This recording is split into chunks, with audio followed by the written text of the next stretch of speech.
Hello students, स्वागत है हमारे चैनल पर। आज हम आपके लिए लेकर आए हैं स्टूडेंट्स प्रवाह हिंदी कार्य पुस्तिका क्लास 6 और 7 के लिए, यानी कक्षा 6 और 7 के दोनों क्लासेज के विद्यार्थी इन कार्यपत्रक को देखेंगे।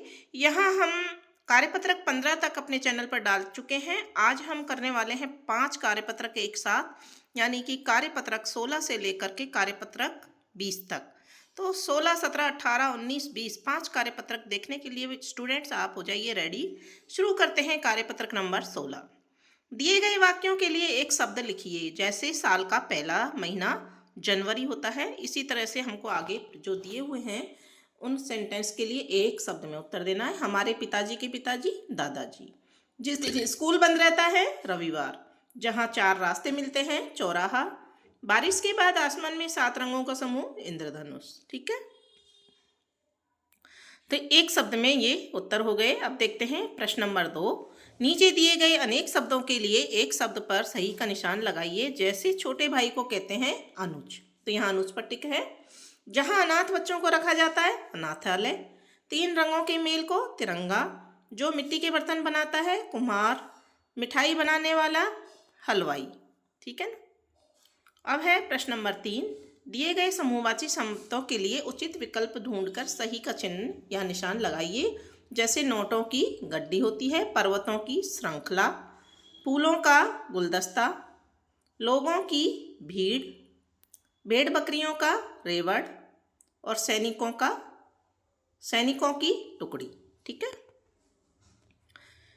अब देखेंगे कार्यपत्रक नंबर 17। दिए गए शब्द जाल में से संज्ञा शब्द ढूंढकर संज्ञा शब्दों का वाक्यों में प्रयोग कीजिए। तो यहाँ पर देखिए संज्ञा शब्द जो हमने ढूंढे हैं इस जाल में से, आप देखिए आगरा लिखा हुआ है पहले से, गधा, शेर, मछली, पंख, सलगम और जग। ये देखिए सभी दे रखे हैं, हमने गोले भी लगा दिए इन पर। तो आगरा का हो जाएगा, आगरा में ताजमहल है। गधा का हो जाएगा, गधा बोझा ढोने का कार्य करता है। और शेर जंगल का राजा है। मछली जल में रहती है।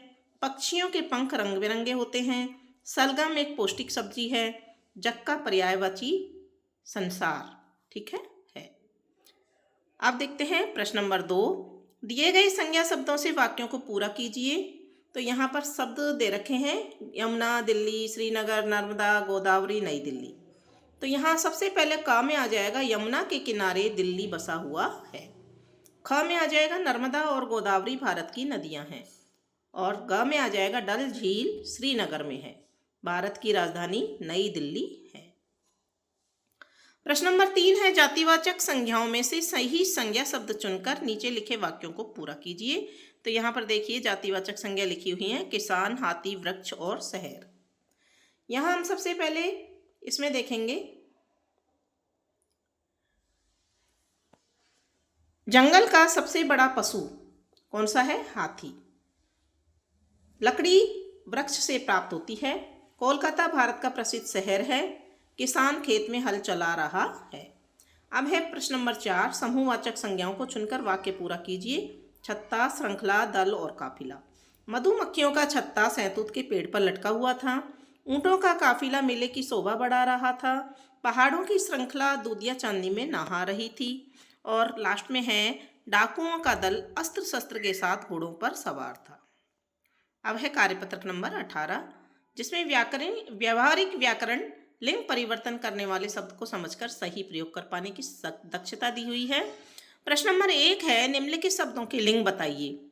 तो यहाँ पर देखिए सम्राट लिखा हुआ है, इसका पुल्लिंग, नानी का स्त्रीलिंग। तो स्त्रीलिंग और पुल्लिंग हम वाक्यों में प्रयोग करके मन में देख सकते हैं कि नानी जा रही है। अब रही है आ रहा है तो स्त्रीलिंग आएगा। कौआ खा रहा है यानी कि रहा है आ रहा है, पुल्लिंग आएगा। नदी बह रही है, रही आ रहा है, स्त्रीलिंग आएगा। कविता अच्छी है तो यहाँ अच्छी स्त्रीलिंग शब्द है, इसलिए इस यहाँ स्त्रीलिंग। तो इस तरह से हम पता भी कर सकते हैं। सोमवार बड़ा दिन है तो बड़ा आ गया यहाँ पर, तो पुल्लिंग है, इसका मतलब हाथी बड़ा जानवर है तो ये भी पुल्लिंग हो गया। हिमालय पुल्लिंग है क्योंकि हिमालय बड़ा पर्वत है। ठीक है ना, ऐसे लिखेंगे हम, ऐसे देख सकते हैं बोल करके। मोहिनी गीत गा रही है, रही तो स्त्रीलिंग, मोहिनी स्त्रीलिंग है। कोयल गीत गा रही है, स्त्रीलिंग है। ठीक है ना, तो कोयल का भी स्त्रीलिंग लिख देंगे। अब है प्रश्न नंबर 2। रेखांकित शब्दों के लिंग परिवर्तन कर रिक्त स्थान को पूरा कीजिए। तो यहाँ पर देखिए वर के नीचे रेखांकित है, तो वर का लिंग परिवर्तन हो जाएगा वधु। तो वर और वधु को सब लोगों ने आशीर्वाद दिया। राधा की पुत्री और पुत्र दोनों ही गुणी हैं। गाय हमें दूध देती है और गाय का पुल्लिंग हो जाएगा बैल। बैल खेतों में काम करते हैं। मोर जितना सुंदर होता है मोरनी उतनी सुंदर नहीं होती, तो यहाँ मोर का मोरनी हो गया। एक ही किताब से लड़का और लड़की दोनों पढ़ रहे हैं, तो लड़का का यहाँ लड़की हो जाएगा। अब है तीसरा, टेबल, पेन, किताब, घर, पेड़, गाय, बकरा, केली, राह और कार्यपत्रक। ऊपर लिखे शब्दों के लिंग छांट कर लिखिए। तो यहाँ पर पुरुष का चित्र है तो यहाँ पुल्लिंग लिखेंगे, और स्त्री का चित्र है जहाँ स्त्रीलिंग लिखेंगे। पेन, घर, पेड़, बकरा, कार्यपत्रक ये पुल्लिंग शब्द है। टेबल, किताब, गाय, केली और राह ये स्त्रीलिंग शब्द हैं, यहाँ लिख देंगे इनको। अब है कार्यपत्रक नंबर 19, जिसमें दक्षता है व्यवहारिक व्याकरण, मुहावरों को समझते हुए वाक्यों में प्रयोग कर पाने की। सामने दिए गए अर्थ से मुहावरों का मेल कीजिए। तो यहाँ पर देखिए मुहावरे का अर्थ है, अंधे की लकड़ी एकमात्र सहारा। नाक में दम कर देना, परेशान करना। कमर कसना, तैयार होना। कान पर जू न रंगना, किसी बात का असर न होना। पीठ दिखाना, कायरता दिखाना। फिर प्रश्न नंबर 2 है, नीचे लिखे वाक्यों को कोष्टक में दिए गए शब्दों में से चयन करके पूरा कीजिए। अकल बड़ी या भैंस, तो यहाँ गाय भैंस में से क्या आ जाएगा, भैंस। ठीक है। कुत्ते की दुम टेढ़ी, भैंस के आगे बीन बजाना। ऊंट के मुंह में जीरा, बंदर क्या जाने अदरक का स्वाद। तीसरा प्रश्न है, मुहावरों का अर्थ लिखते हुए वाक्यों में प्रयोग कीजिए। तो यहाँ देखिए सबसे पहले उदाहरण दिया हुआ है, जैसे टूट पड़ना, इसका अर्थ है झपटना। वह लड्डू देखते ही टूट पड़ा। खिल उठना, प्रसन्न होना। माँ को देखते ही बच्चा खिल उठा। ठान लेना यानी कि निश्चय करना। विवेक ने ठान लिया कि वह डॉक्टर ही बनेगा। दंग रह जाना, आश्चर्यचकित होना या हैरान होना। किसान के बेटे का परीक्षा में प्रथम स्थान आने पर गांव वाले दंग रह गए।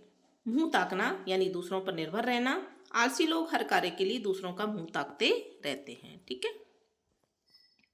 अब है कार्यपत्रक 20, दक्षता है गद्यांश या पद्यांश को पढ़कर समझ के साथ उत्तर दे पाने की।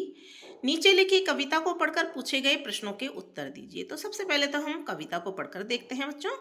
नाव लहर में मचल रही है, धीरे धीरे उछल रही है। कभी बड़ी तेजी से बढ़ती, कभी कभी वह संभल रही है। चलती जाती दूर दूर तक, बहती जाती दूर दूर तक। नाव हमें लगती है सुंदर, कहीं सैर को निकल रही है। तो ये कविता है और इसमें से सबसे पहले प्रश्न है, नाव उछल रही है। कहाँ उछल रही है, लहर में। तो यहाँ लहर में फर्स्ट ऑप्शन पे टिक लगा देंगे। नाव हमें लगती है सुंदर, यहाँ आया है नाव हमें सुंदर लगती है, कविता में दिया हुआ है। नाव कहाँ के लिए निकल रही है, तो नाव सैर करने के लिए निकल रही है। ठीक है। कविता को समझते हुए अपने शब्दों में लिखिए। हमको कविता को अपने शब्दों में लिखना है, तो हमने अपने अनुसार लिखा है, आप अपने अनुसार भी लिख सकते हैं। नाव लहरों के ऊपर उछल उछल कर तेजी से चल रही है। कभी वह उछल कर संभल जाती है और दूर दूर तक चलती जाती है। हमें नाव सुंदर लगती है क्योंकि वह हमें सैर कराती है। अब है 5वां प्रश्न, विलोम शब्द लिखिए।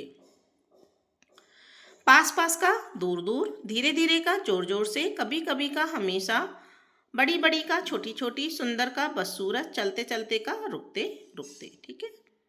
और इसी के साथ में ये 5 कार्यपत्रक आपके कंप्लीट हो जाते हैं बच्चों। तो यहाँ हमने 5 कार्यपत्रक यानी कि कार्यपत्रक नंबर 16 से लेकर 20 तक 5 कार्यपत्रक देखे हैं। अगले वीडियो में भी हम 21 से लेकर 25 तक के कार्यपत्रक देखेंगे। उनको देखने से पहले बच्चों आपने हमारे चैनल को अभी तक सब्सक्राइब नहीं किया है तो सबसे पहले तो आप याद करके इसके सब्सक्राइब कर लें और वीडियो को लाइक भी करें, क्योंकि आप लाइक करना भूल जाते हैं। तो लाइक ज़रूर करें और कमेंट बॉक्स में एक प्यारा सा कमेंट भी लिख करके हमें बताएं कि आपको वीडियो कैसा लगा।